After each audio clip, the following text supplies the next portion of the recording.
Unbreakable Focus, the ultimate guide. Now, don't look at this cute dog in my arms right now, okay? Just focus on what I'm about to say, and don't focus on this dog either. Not easy, right? You will suck at first to maintain focus, but it will get stronger if you stick at it. And today we are talking about sustaining concentration, even during those tedious tasks that you don't really want to do. And I'm going to share 10 quick hacks to boost daily productivity, saving mental energy for side projects, studying, or just quality time with loved ones. Hey, I'm Dani D'Silvez. I'm a full-time video presenter with over 7 years of experience and a psychology student. Now, I started with zero business experience, and I came from a less than ideal upbringing, which makes this life and running a business situation much harder. But hey, welcome to part 2 of how to maintain focus. And without further ado, internal distractions.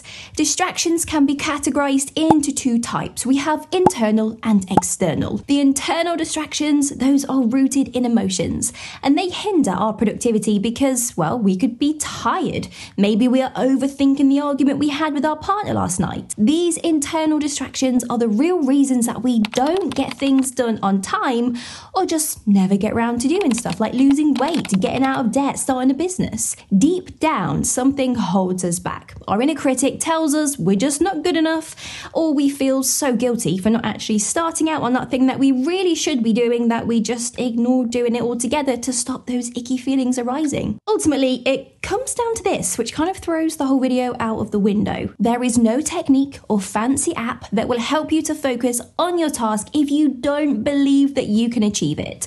I once foolishly spent £15 on an organising productivity app, and after 10 minutes playing around with it, I had immediate regret because I thought, wait, I still have to do the work and I still have to relieve the negative emotions around planning stuff. Apps with all the bells and the whistles are not long-term strategies if you don't have the I am getting this task done because of the benefit it gives me internal monologue. You need to know what your why is. Why are you doing this thing that you are struggling to focus on? Does it make you feel better? Does it bring you a higher income? Does it give you a better relationship?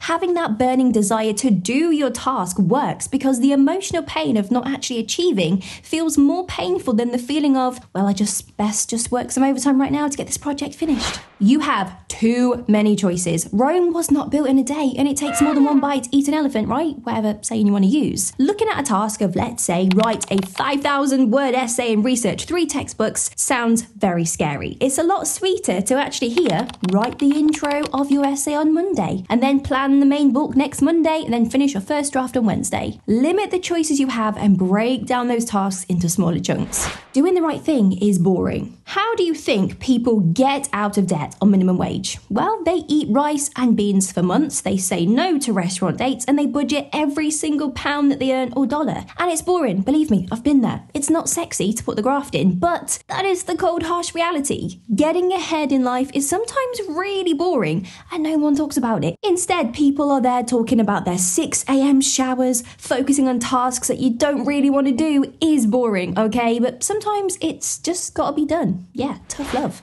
External distractions. Here's a fun fact. Dr. Glenn Wilson at London's Institute of Psychiatry found that your IQ can drop 10 points if you are someone easily distracted by phone alerts and emails. External distractions can be anything, ranging from a co-worker who talks too loud, the sound of traffic, or being sat in a freezing cold office. So here are some hacks that you can apply at the end of this video for some very awesome, quick, easy wins. Track your distractions. Tracking where your brain ventures off to when you're working is key. It's simple. Take a pen, take some paper, jot down just a quick note of what distracted you. It could be remember to buy dog food, it could be take the bin out this evening, or buy John a birthday card at the weekend. Then, after your working session is done, look over at your distractions and you can action what needs to be done. You will find doing this, your cortisol levels decrease during your focus time because your brain isn't trying to keep the reminder of, oh my gosh, buy more bread by the end of the day at the forefront of your mind. the Pomodoro Effect. Now, the Pomodoro strategy is working in short bursts to make the most of high brain power. The strategy is as follows: work for 25 minutes on a task, then take a 5-minute break, now a proper break, walking away from the laptop, having a drink, stretching, relaxing the eyes, and then you return to another focus session for 25 minutes. And you repeat this 4 times, and then you reward yourself with longer breaks such as 30 minutes. Now, you can set this up on your phone, or you can download a cute Chrome app so that you have this cute little tomato constantly sitting on your browser that does all the counting for you like I do. Focus or airplane mode. It actually takes our brains on average 15 minutes to get back into that mental zone state after a distraction. So minimize any distractions that you can control. And the easiest one is, well, it's going to be your phone. And it sounds crazy simple, me saying just turn your phone off or set it to airplane mode during your work hours. So easy, in fact, that it's easy to actually not bother doing this. And before you know it, you'll play mobile games for 2 hours whilst you have an outstanding list of things to do. So set your phone into regular modes that activate at certain times without you having to do it manually. Set your phone into focus mode or do not disturb mode from the hours of 10 till 5 or whatever hours you choose to work. Hey, distraction alert! How are you finding part 2 of this Planning for Success series? Say hello to Luna, who is the actual star of the show, not me, and leave a comment down below this video if it has benefited you so far, or if you want to comment on just how cute Luna is. And have an amazing day. You are the best for stopping by. Power up your brain state. Let's talk about brainwaves. Yeah, think of them as electrical activity that's produced by our brains that change their wavelength depending on 5 certain activities. Gamma waves. During cognitive function, our brains create these faster waves, and we have this clear thinking, clarity, better memory recall, and optimal learning. Too much of this actually leads to stress and overstimulation. Beta waves. We spend most of our time in this brain state when we are awake. We are alert and we're ready for problem solving, but too much of this hinders our ability to relax. We can't mentally shut off at the end of the day. We have poor sleep hygiene, and it's said to create mania. 3. Alpha waves. This happens in a calm, meditative state. Great for creative flow. Too much on the right side of the brain actually creates social withdrawals, and too much at the front creates depression. Theta waves. These occur during sleep or daydreaming, linked to ADHD. Having an excess of this actually creates disorganization and impulsivity, but the benefits are it enhances creativity and imaginative thinking. Usually, we are in this state when we are sleeping or daydreaming. Now, on the lines of ADHD, here is a link to a video all about the inattentive signs of ADHD. And lastly, delta waves. These happen during deep sleep, aiding in brain regeneration. Now, too much causes focus issues, sleepwalking, and sleep talking. And now you're like, okay, so brain waves, amazing. How does that help me to focus? Well, let me introduce Brain.fm. Listening to music that's created with certain frequencies can actually fast track your brain into these specific wave states.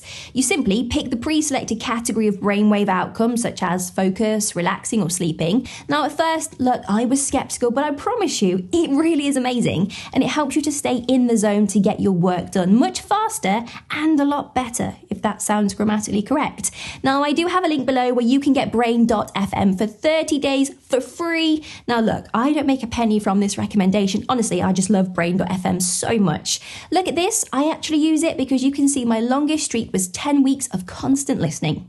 Accountability to focus. I have been using Focus Mate for years. It's basically a video call. You set up a date, you set up a time, and the system automatically finds you a video partner. Now you can choose from 25 minutes, 50 or 75 minutes, and it's basically time just to get your stuff done. The courtesy rule is to tell your partner what you want to achieve in the session, listen to their goal, and then you both just crack on. You keep the camera on, you choose whether to have your sound on or off. Now I have used Focus Mate for essay writing, cleaning my home, exercising. The science behind watching someone else work and knowing that someone can watch you keeps you focused on the task at hand. Turn your phone black and grey. Remember this, okay? If you're going to take anything away from this video, make sure it is this. social media apps, app developers, whoever, they have spent thousands researching how to keep you on the platform to make money. They know how to boost your dopamine with pop-ups, with red alert notifications. They are trying to squeeze every last drop of your focus on their apps, so be mindful. As soon as you go on social media when you should be working on your project, you've just essentially let them win and you've just entered an hour-long doom scroll session. Now, there are a couple of minimalist phone apps out there where you pay a subscription for your whole phone theme to be turned into a boring black and grey to-do list looking vibe. Works perfect, but here's a free hack to do this. Simply just turn your phone into grayscale mode. A lack of colour on your phone makes things a lot less interesting. I mean, look at this. Website distractions. So we've covered phone distractions, but let's talk about our work laptop or a computer. During your set work times, you can set times when you can only access work-related websites and block the rest. Again, it sounds silly to do, but when you become conscious of how you are dopamine farming, you actually pick it up and you're like, wow, I spent 6 attempts trying to get onto YouTube when I should be writing this expense report. Oh, there are thousands of apps and there's thousands of website blockers that you can use, but this is my personal favorite. I wouldn't recommend anything I've never used. It's a Chrome extension called Unhook Remove YouTube Recommended Videos. You simply just remove the distractions of binging. You can hide your subscription feed, your recommended videos, and the comment section, so you don't actually get the chance to do anything you shouldn't be doing. So think of blocking your frequently visited non-goal achieving websites as a long-term strategy to build the habit of not getting caught up in distractions. So guys, make sure you have subscribed so that you don't miss out on part 3, the hacks to save your mental energy. In short, how to build habits faster, read a lot quicker, and get more done in less time. Now, you are amazing. Drop me a like and I want to see you in the next video.